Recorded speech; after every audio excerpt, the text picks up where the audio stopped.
Good morning mga lods, nandito naman pala ako sa Luneta o Barangay Luneta dito sa Misamaw.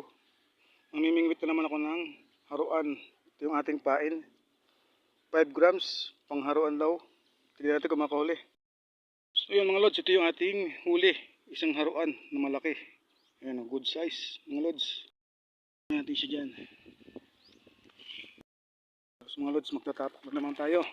So tingnan natin ulit. Yan.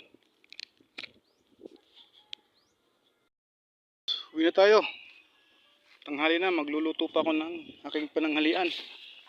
Tama na muna yung ating isang huli. Yan, buhay pa ho, mga lods. Yan, dito lang yan sa Barangay Luneta. Dito sa Samaw. Thank you for watching mga lods. I love you all, to all my followers and not followers.